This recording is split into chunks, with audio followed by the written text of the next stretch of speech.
Hey guys, it's Josiah back again with another video. Now, in the month of December, I booked over 152 appointments during that course of that month. And I wanted to just make a video going through the main principles, thoughts, kind of main methodology, mechanisms that I've used to kind of just build up a machine that can output that many appointments in a single month, right? And in hopes that you guys can take the methodologies, help you guys out, and actually just start scaling your agency and actually scaling it from there. Now, if you don't know who I am, my name is Jozy. People just call me Jozy. Now, I've scaled my own agency back in the day, from 0 to multi-six figures, and I've helped hundreds of agencies scale their own agencies. And what I'm doing right now is just sharing my thoughts, sharing systems that I'm using, sharing mechanisms I'm using that you guys can take and then scale your own agency with it. Right? Now, the first thing I want to get into and the first point that helped me book so many appointments is hiring appointment setters. Now, the main thing I like about appointment setters is that they literally give you autonomy, right? and they're literally autonomous when you do it right. Because I have appointment setters that wake up, book appointments, track their metrics, keep themselves accountable, manage themselves to a point, right? They still need some level of managing, but it's not that difficult, right? And the thing about the system that they handle all the, let's say, or the post work. Let's say if someone sends over a positive reply, they handle the replies, they call them, they do everything, they book them into their calendar, and they get paid once it's done. Right? Now, compare this to let's say something like email, where I have to be the one, let's say, thinking of all the copywriting, thinking of all the replies. You should get an inbox manager. But essentially, if you're managing your own email campaign, there's a lot of stress. There's a lot of mental capacity that goes into it. When with setters, right, there's none of that. You just have to manage the person itself. Right? And now I've got a setter manager that basically takes care of all the management for me, and I've removed myself from the whole management process. I come to a point right now that I don't really spend that much time on booking appointments. Like, the only thing I do at the moment is literally just look at, in terms of where the next appointment, the next test is, where the next, let's say, highest leverage point is, and I just pull on that. For example, I might spend 2 hours a week thinking of new tests that we can run for our LinkedIn campaigns for our setters, right? And when I got this new test, then boom, I can just implement it into the LinkedIn system and then spit out appointments next day, right? I've literally made a test where we've just changed how we generate leads, how we source leads. I've just changed that bit of the process, and the next day booked 15 appointments, right? That's what I mean by having the most leverage, right? And having a system that does not depend on you per se, because a lot of business owners, agency owners, they kind of model themselves up because they get to a point in their career where they're doing every single thing, right? They're sourcing the leads, they're replying to prospects, they're doing every single thing, and then wonder why they don't have the capacity to grow. Maybe their personal life is shit, stuff like that. Like, it doesn't make sense you doing every single thing in the business, right? It makes sense for you to pick the things that you're really good at. In my case, I'm really good at copywriting, good at marketing, good at sales, right? And actually just delegating that part of the process, right? Now, when it comes to building an appointment setting team, there's a lot of things we can talk about, but the main thing that's really gonna help you is finding a channel that works for you specifically and the market that you serve, right? Not all channels, like say LinkedIn, Facebook, and Instagram, not all of them work for each and every single market, right? Maybe Facebook may be good for more consultants, coaches. Maybe LinkedIn is generally good for B2B. And then Instagram is usually good for B2C, right? Especially fitness coaches, things like that, right? So you need to look at your market and look at which social platforms they're chilling at, right? And which social platforms can you actually do that? Are they posting? Are they looking for clients on that social platform? That's a very good sign, right?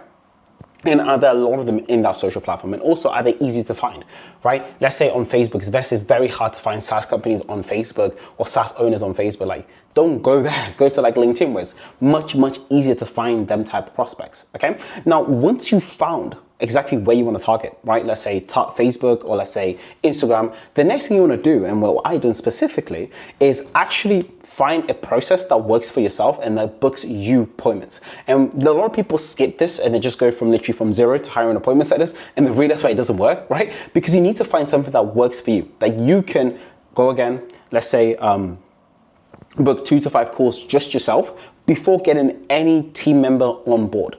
Right, that's the main thing. You want something that you can do by yourself, and you can literally book appointments day in and day out, maybe 2, 3, 4 appointments yourself before getting any team members on board. Because when you get team members, let's say they're working, especially our appointment setters, are working on a commission only basis, they can only let's say, accept your offer, come into your business if they know that they're working with a proven system, right? And I think for me, I don't think it's unethical trying to hire someone that you haven't even figured out yourself. I'd rather figure out everything myself than hire someone to follow a step-by-step blueprint on how to book appointments, right? So you really want to figure out how to do it yourself. And that's going to take a lot of test and error. Of course, if you have programs and stuff, that's going to help you, but you really want to test and find out what really works for your niche, for your solution, and especially for the channel that you're using, right? Now, after that, you want to then systematize the whole process, okay? So you want to systemize, you want to document every single thing, the scripts that you're using, the message that you send now, every single thing of the process, because then it becomes repeatable, right? And what's that's going to do? That's going to save you time because you're going to be the one doing it yourself. So every single day you don't have to think about X, Y, Z, don't have to think about the replies because everything is systemized. You got a reply for every reply.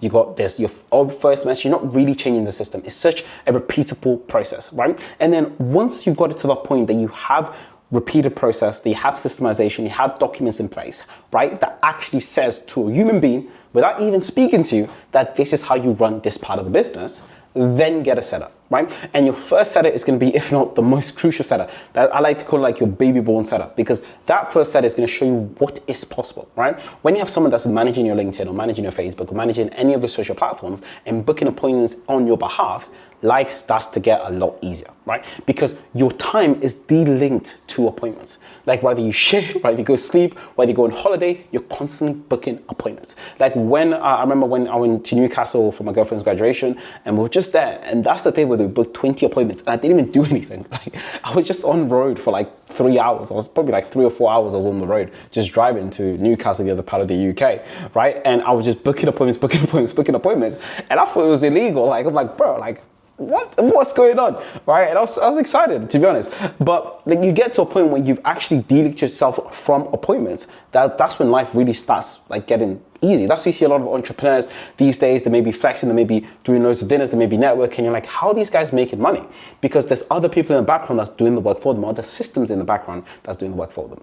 And that's literally one of the most crucial parts of actually scaling the teams, actually scaling appointments, actually scaling sales. Okay, then once you have a channel set up, right? You've got setters coming in. The next thing is for you to start scaling the channel. Of course, get the setter in, get the setter working, get it on KPI, basically replicating the same thing that you're doing with the same results.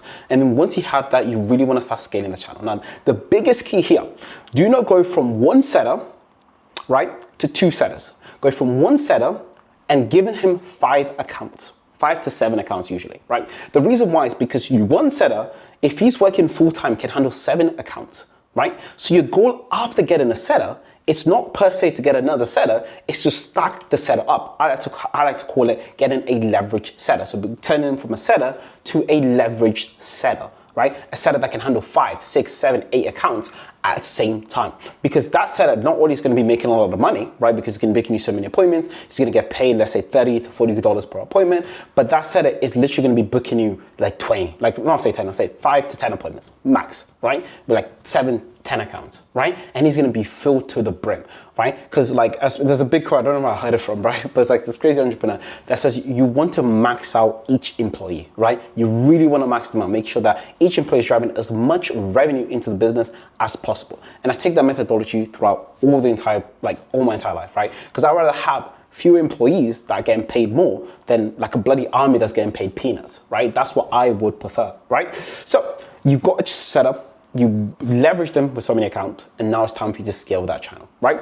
So what you're gonna do is just repeat the process again, get another setter, right? And then do it again, right? Get another setter, then do it again. Like you can have 3 setters and they all have 20 accounts, and like to the platform, you literally have an army working for you, like 20 people, like a whole football team, right? Working for you again and again and again, right? So you want to get to this point where you're consistently driving in appointments with that. And that's how I scaled my selling team, right? And my selling team isn't big. I don't have a bloody flipping millions of VAs working for me. I probably have 2, let's say 3 or 4 setters working for me, but I have 25 accounts, 20, 30 accounts at the same time. And that's literally the key source on how to start scaling, which a lot of people ain't talking about these days, right? So once you have a good setup, one of the best setters are going to be, let's say, your main setter, right? And that main setter, you want to upgrade into a setter manager. Now, what that manager does is reviews setters, he gives them feedback, and that setter, because he has so much experience, he's looked at so many conversations, he knows exactly what to say, right? And usually my main setter is probably better than me at our appointment setter sometimes, because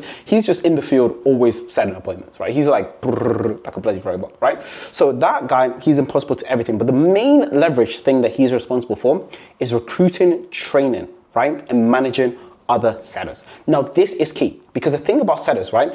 Because you can have sellers that stay with you 6 months, 8 months, but soon enough, your sellers will leave. They may want to get a higher role. They may want to jump into sales. They may want to do something, right? It's the online world.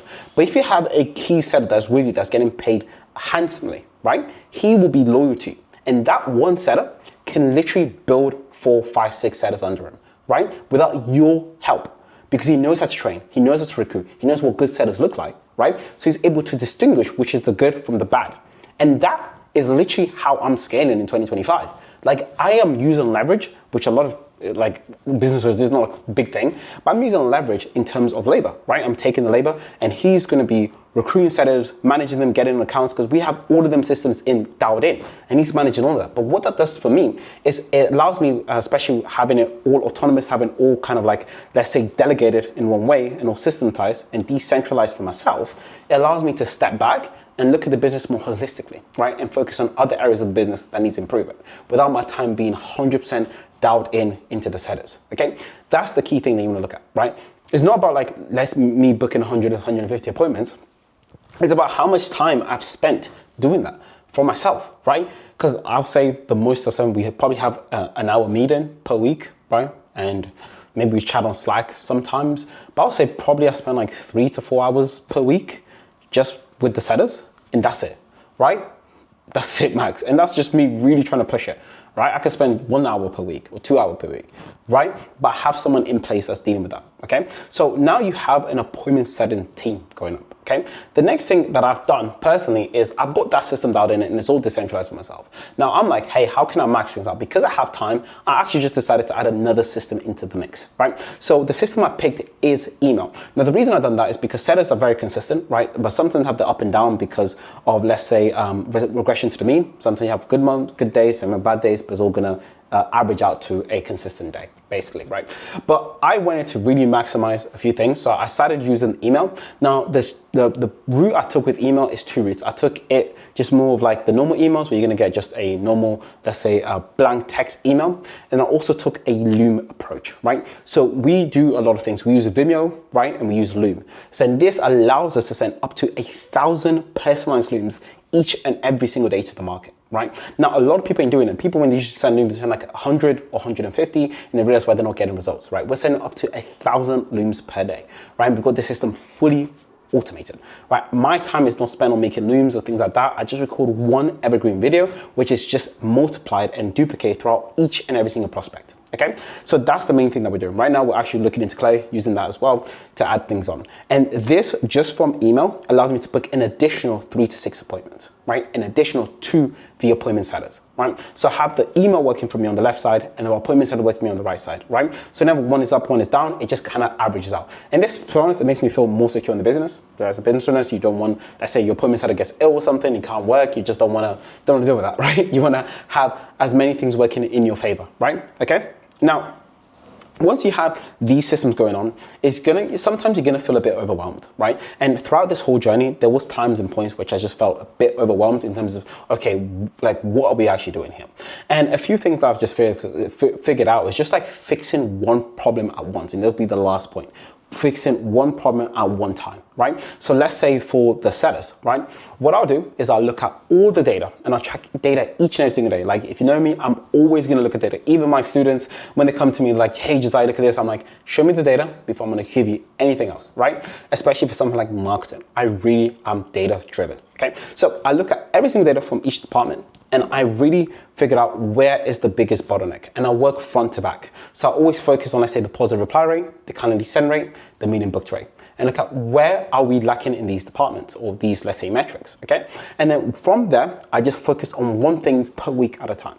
So let's say it's the positive reply rate. I'm gonna be spending 6 hours on my Monday, and I'm just gonna be sipping my coffee, and I'm gonna be writing scripts upon scripts upon scripts upon scripts upon scripts, or I'm gonna be looking at lead source, I'm gonna be looking at different things that affect that positive reply rate, and I'm just gonna tackle that one metric that whole week, just that one metric, right? Before I move on to the next metric. And doing that allows me not only to be like, to keep myself sane, right? But to only focus on the main thing like keeping the main thing, right? So you really want to look back at all of the data and look at the positive reply rate, right? The calendar send rate, the median booked rate, the show up rate, the sales conversion rate, and just focus on that one metric per week, because that's not only going to give you kind of direction, clarity, but then you can focus all of your resources on fixing that one problem. Because if that one problem is true, and I heard this from Alex, if you fix that one problem and that problem is solved, how much would that do for your business, right? Just fixing that one problem. Okay, so the key thing here is to cut out all the necessary distractions and just focus and dial in into that one problem itself, right? So let's just do a recap of what we've done. So first thing I've done is just hired appointment setters. So I've got appointment setters in, and then I've slowly showed you the process on how to get from one appointment setter to two appointment setters, three appointment setters, and then getting let's say an appointment setter manager in, right? Then I talked about the scaling in 2 channels, how I'm using email to scale alongside appointments and then scaling them up at the same time. And number three, I talked about fixing one problem at a time, right? That's the main thing that literally allowed me to scale and book over 152 appointments, right? So if you enjoyed this video and you want to see more videos like this, just hit the subscribe button, give it a like, share it with your friends, everything like that. If you need help, there's a description below, of course, for us to help you implement these systems. If not, just keep enjoying the value, keep going there. We're making more videos, especially if you're an agency and are looking to scale this year. These videos are for you. So that's all it from this video. Have a nice rest of the day. Bye-bye. Take care.